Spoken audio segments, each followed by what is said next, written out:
I was asked to talk to you today about AI censorship and the new machinery of control. But that's a dark topic, so I want to start with some light and happy news, which is that on the topic of free speech, here in the United States, we are winning.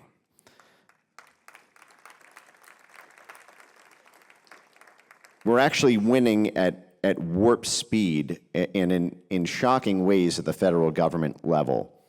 We're actually winning at the federal government level in the United States on so many fronts that once seemed impossible that advocates of censorship are having to come up with new and creative ways to try to stop our momentum. So let me quickly recap the wins from the past 9 months. So it was announced in February and it was finally closed on July 1st, just a few months ago. USAID was formally shut down.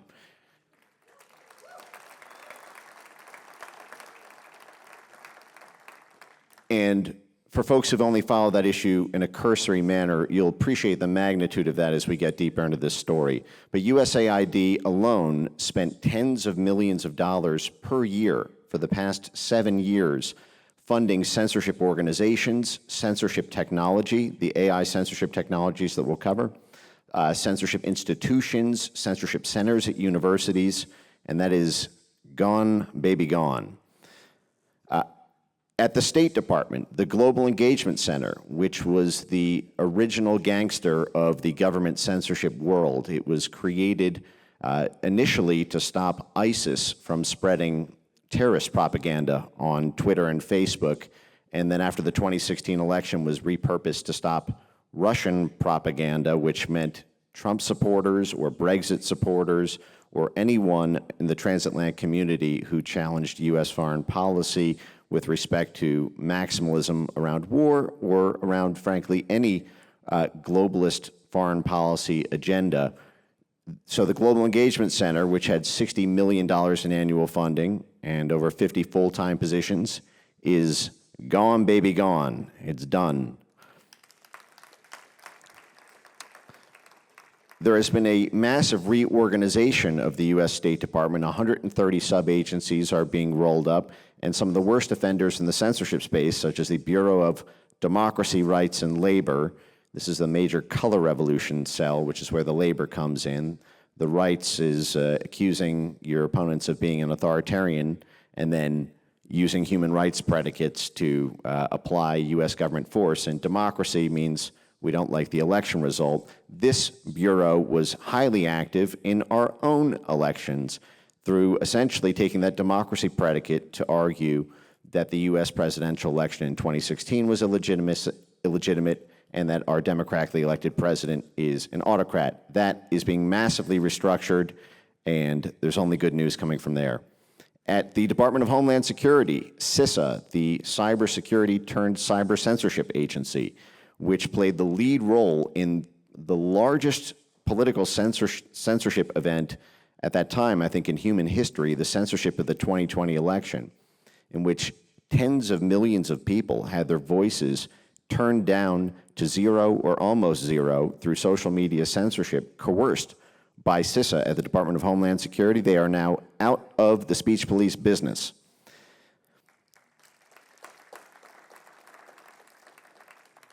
The National Science Foundation, which is a weirdly star player in all of this. You'll be hearing from Director Bhattacharya later on why science needs free speech.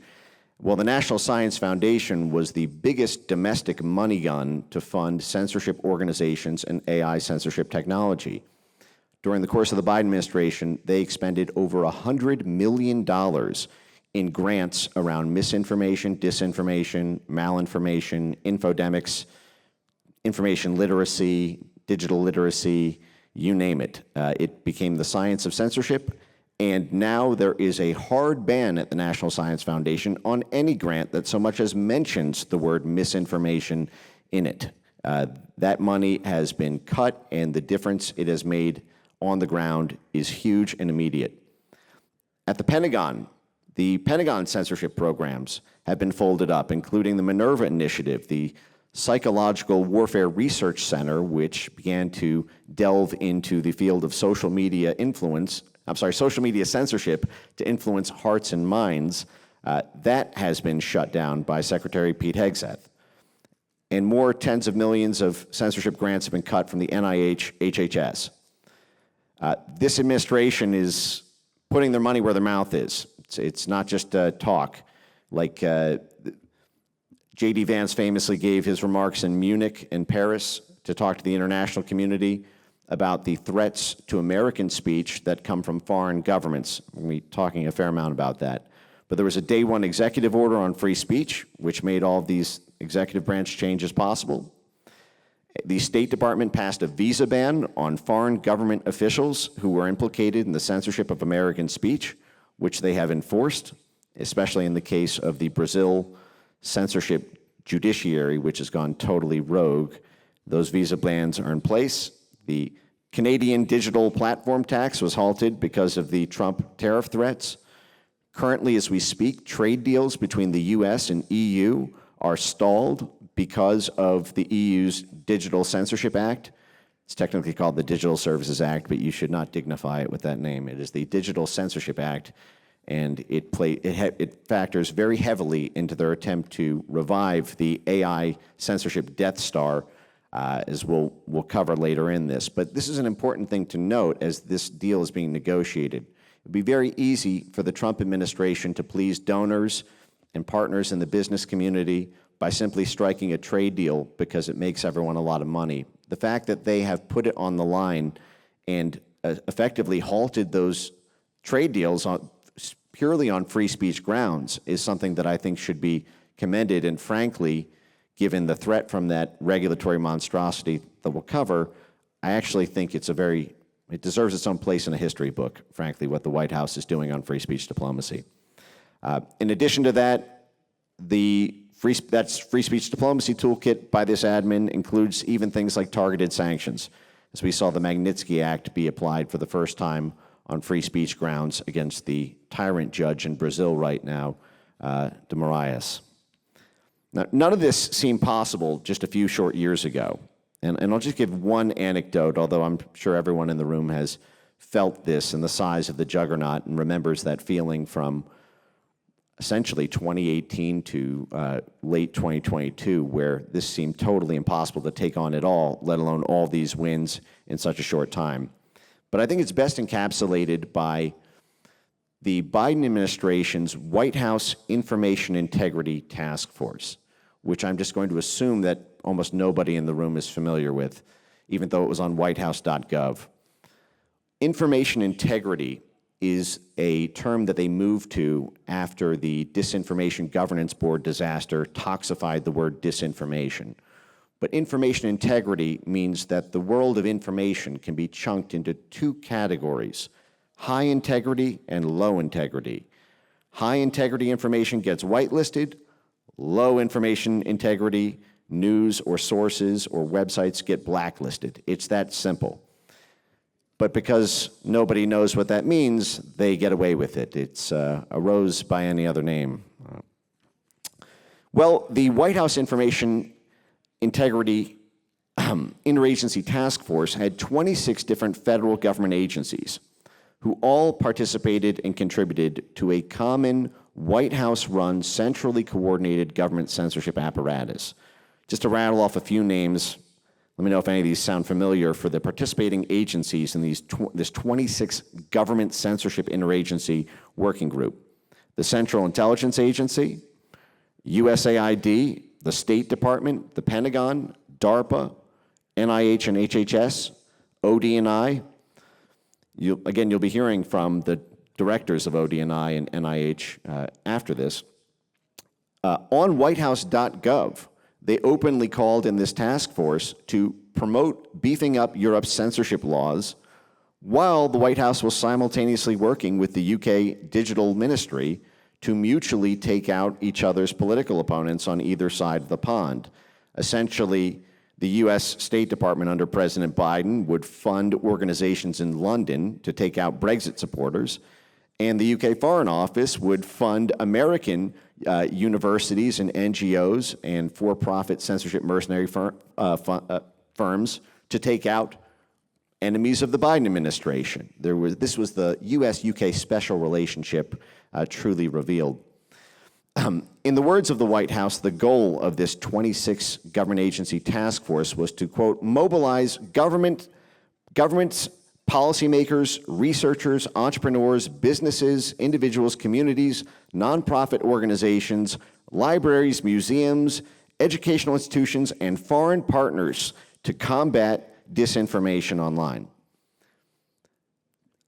I'm hard pressed to think of a category, the game animal, plant, mineral. I don't know that anything that doesn't fall under that definition of who they mobilized in this whole of society effort to do so. I should note, just in case I don't circle back to this, as we are getting disclosures from this administration around things like Russiagate, around the JFK files, we just saw a release of Epstein files and the like, it bears repeating that the fact that, for example, the Central Intelligence Agency participated in a globe-spanning effort to control speech on social media harkens back to the kind of disclosures that were made during the time of the Church Committee around other speech police efforts by our intelligence agencies, such as Operation Mockingbird and task forces from the early 1990s, and these need declassification as well. But we'll put a pin on that real quick. This was co-chaired. This White House Information Integrity Task Force did not just have the CIA directly participating in it, but it was actually co-chaired by the Chief of Mission Capabilities of the Office of the Director of National Intelligence. So that is ODNI was spearheading the 26 government agencies, all the way down to the FDA was participating in this. So what is the intelligence community doing running that? And the transparency, again, is necessary. It was also co-chaired by the Assistant Director of the White House Office of Science and Technology Policy, OSTP, and the Program Director of the National Science Foundation. So you had intelligence, ODNI, you had the White House politicals at the Office of Science and Technology, and you had the National Science Foundation. You'll notice the word science is doing a lot of work here.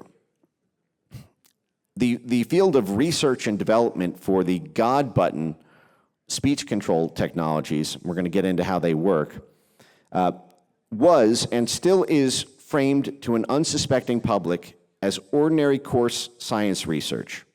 And who are we to stand in the way of science? Now, fortunately, almost the entire edifice constructed by the Biden administration has been torn down in just 9 months, agency by agency, program by program, grant by grant. But there are two major caveats to all this winning. The first is the clockmaker's dilemma. When a clockmaker makes a clock, even if you stop the clockmaker, the clock keeps ticking.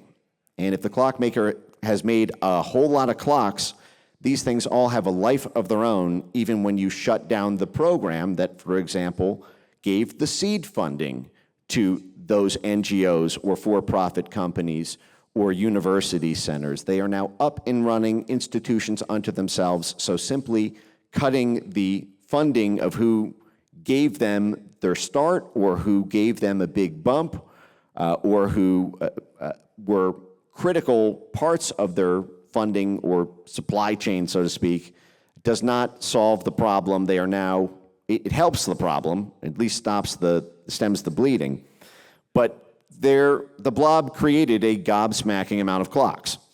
And not just in the United States, but in foreign jurisdictions such as Europe, Brazil, actually dozens of countries around the world. There are about 85 countries that are listed by USAID as having had disinformation work done and funding technology firms to scan the internet for speech in order to apply AI pre-censorship. The second caveat is that the battle is moved upstream. And I sort of think of this as a thummy war analogy. We're winning the battle as it was being fought from 2018 to 2022. The censorship proponents were winning, and then the free speech proponents are winning at this level that we were fighting it. But they have now moved the battle upstream and introduced the pinky finger. And now there's the question of, can we have a pinky finger to stop this? And let me explain what I mean by this. As we have actually, let Norm Eisen explain what we mean by this.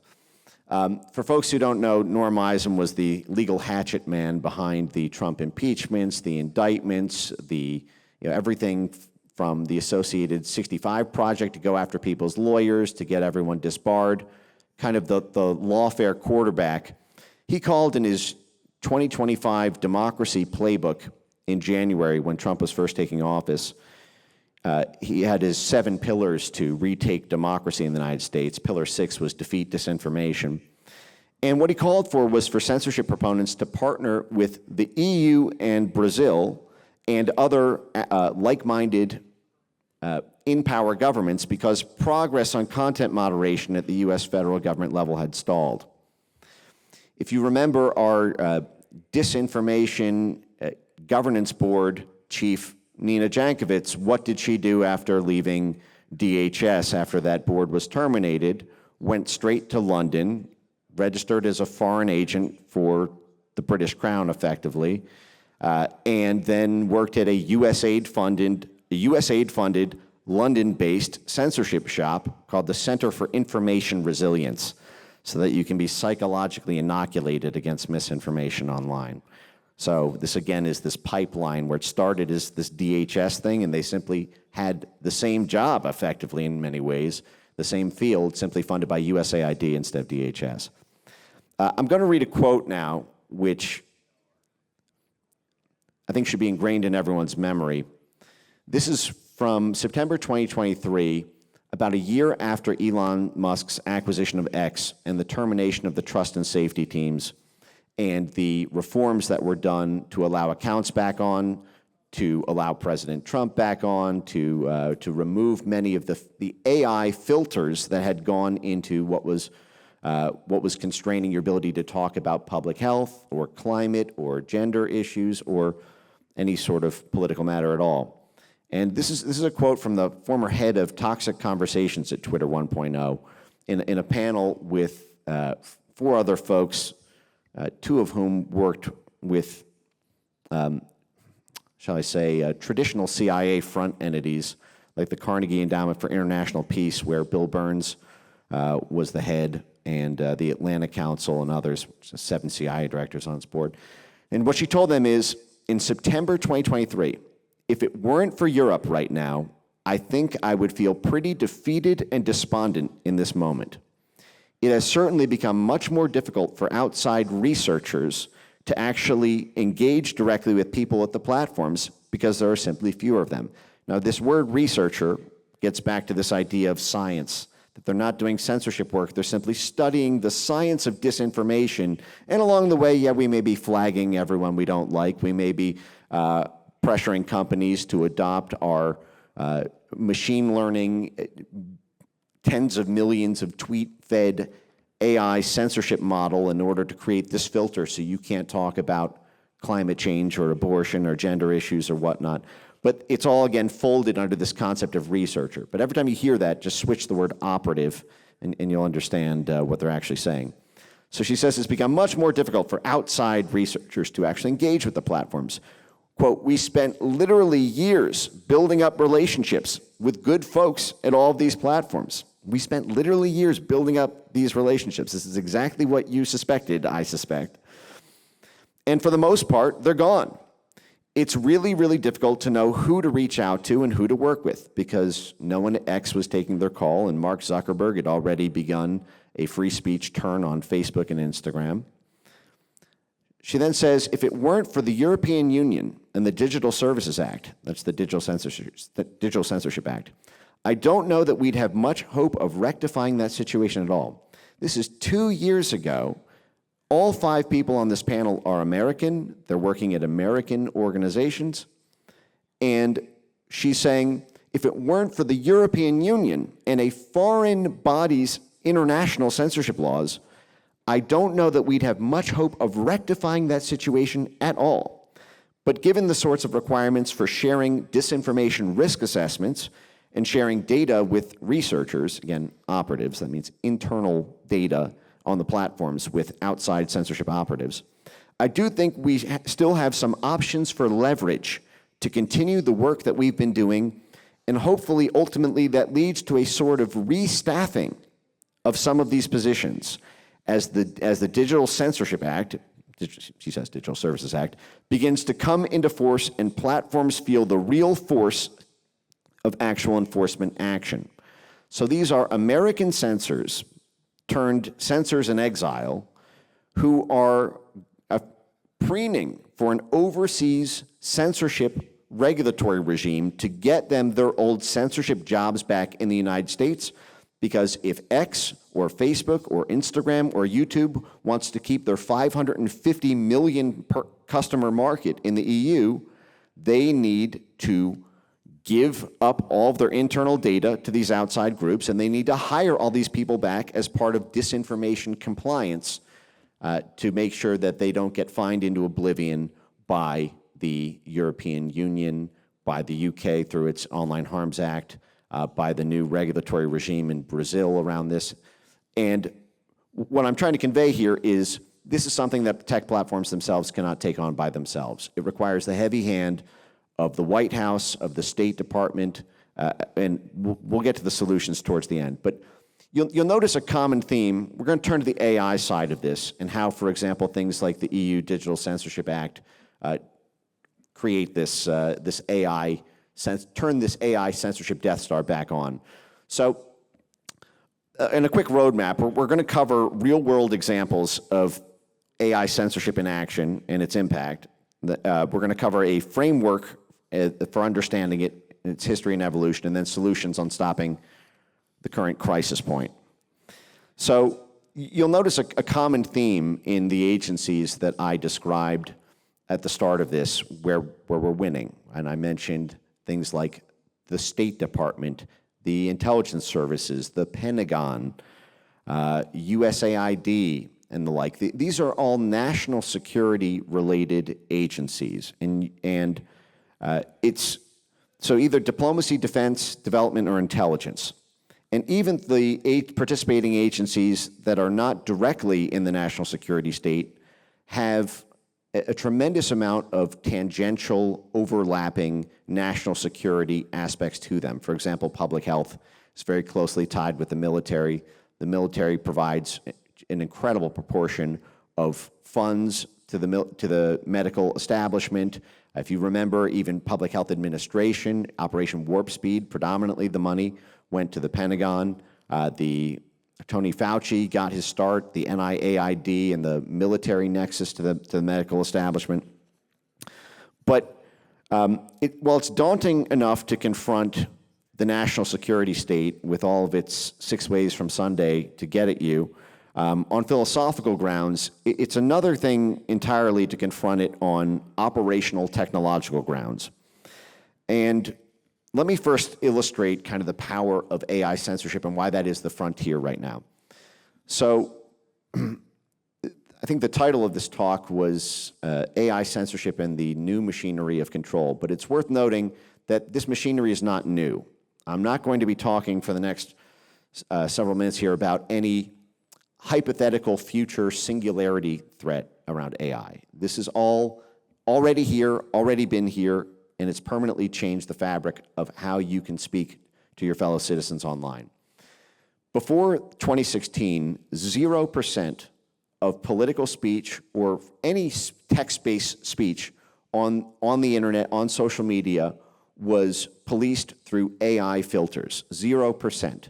AI filters did exist for things like spam, to measure essentially, bot type amplification, and for things like child pornography, where you had law enforcement requirements and techniques like near duplicate hashing were used so that there was essentially a database that could be updated to make sure that no one could post that information. It would be preempted because it would appear similar to something else in a database. But speech was not 0% again. Everything on social media pre-2016 that was flagged or taken down was done through human content moderators. It was all reactive. Someone had to flag a post, Then it had to go through this review process at a trust and safety team before it was taken down. With the advent of the 2016 election, everything changed. Because Donald Trump won on the basis of social media, because Nigel Farage's successful Brexit referendum won on the basis of social media, because, frankly, the CI lost an election in the Philippines that also went the same way in terms of social media, a populist wave spread across the world from Spain to Italy to the UK to France to Germany to the US to Brazil to India to the Philippines, where one by one, every adversary election, where a populist was winning or on the verge, had won or was on the verge of winning, was winning because of social media. In those countries, the candidate that the State Department wanted to win would get favorable media coverage, and they'd still lose the election, and it was because they determined empirically it was because of free speech online, which was where folks would congregate. And so what happened at that time was a switch was flipped. What was happening silently in the background before 2016 was several years of technological development by the U.S. military, the U.S. intelligence services, the U.S. State Department, and USAID to take the relatively new phenomenon of social media speech in a big data way and use it for the purposes of knob upturning and downturning voices online. And this was done through a technique called natural language processing, which essentially ingests huge amounts of tweets or Facebook posts or transcriptions of YouTube videos, and I'm talking huge, tens, hundreds of millions of these, and then uses a model based on keywords, slogans, hashtags, sentiment analysis, and these models are fine-tuned in order to target a narrative or a dialect or a way of speaking, a linguistic pattern, to identify wrong speakers and wrong speech so that they can be pre-censored, so they can be censored at scale. This solves the problem that they were having at the time, that there were not enough human moderators to take out all the categories of speech that they wanted. Now, this was originally developed by the it's originally developed by DARPA to stop ISIS in the run-up to boots on the ground in Syria. When ISIS was said to be promoting terrorists on Twitter and Facebook, there was a perceived military need to develop the technology to see how ISIS propagandists spread their message online, what kind of prefixes, suffixes, the particular language. And then DARPA provided the funding to create this technology so that social media companies would be told by the Global Engagement Center, rest in peace, to shut that down. But in 2016, they used the excuse of Russian disinformation to take that same anti-ISIS speech AI censorship technology to turn it against the Trump movement in the United States, the Brexit movement in the UK, the AfD movement in Germany, the Polish PIS party, the National Front, National Assembly in France. Basically, all of NATO's enemies were effectively targeted as if they were foreign terrorists. And just to cover the scale of this, the 2020 election, I mentioned that DHS played the lead role in censoring that. But how was that done? Why was it that you couldn't question mail-in ballots or early voting drop boxes or questions with potential election machine insecurities? Well, DHS partnered with this group, the Election Integrity Project. They labeled 22 million tweets as being mis or disinformation incidents, part of misinformation narratives. They did not manually review 22 million tweets for that. What they did is they ingested 859 million tweets during the election cycle and then used a essentially proprietary machine learning model to simply take all of the keywords associated with the Trump movement, things like stop the steal or things like ballot harvesting or terms like illegitimate. They get assigned a weighting in the filters, and then it's fine-tuned over time. There were military contractors like MITRE who developed what was called the Squint software for election officials to use AI censorship to pre-flag this, and the result was the mass censorship of an entire election. Now, why was this not here in 2024? Well, this was because the AI censorship superweapon was temporarily depowered in the United States. When Elon Musk changed the rate limit, if folks remember, in I believe the summer of 2023, so that you could only ingest a limited number of posts per day. You could only ingest, I think it was something up to 5,000 or 10,000 posts per day. You simply could not ingest the AI fast enough to be able to create a model in time to censor in real time. In addition to that, they changed the pricing. They made the API for X go from just a few $1,000s a month to hundreds of thousands of dollars a month, something that only enterprise clients like Google or Microsoft could afford to pay. So all of these little USAID funded, Pentagon funded, on a government grant that's paying for staff and overhead could not afford to create their AI censorship superweapon. They still needed it to do their work, but they could not access it or afford it anymore. And places like Facebook, Mark Zuckerberg shut down CrowdTangle, the AI censorship basis for being able to get all the proprietary data from Facebook. But I bring this up in part because as we speak today, the House Judiciary Committee is having a hearing on European censorship. This EU Digital Censorship Act compels that data to be given up to vetted researchers, outside operatives, so that they can put the power back into this thing that has been killed here effectively in the United States. So they want to rev this back up so we're back under 2020 conditions. I should note that NATO itself, there are very serious concerns, however you feel about NATO, with continuing NATO funding at the appropriate level without conditions. The NATO 2030 concept called for, quote, 24/7 disinformation monitoring systems driven by artificial intelligence in order to protect the political aspect of NATO's operations and make sure that they don't fall out of funding favor. The UK there's a lot going on in the UK right now on the censorship front. Just yesterday, a very famous comedian Graham Linehan was arrested flying back from Arizona to the UK for 3 tweets that he made, which were just jokes about gender identity, effectively. He was met by 5 armed security guards the moment he landed in Heathrow Airport after flying from the United States. And the UK has over 30 arrests per day for online social media speech. The Times reported 12,000 arrests per year. The UK is now averaging for political speech, effectively, on X and Facebook. This is being pre-flagged through AI censorship dashboards such as Hate Lab.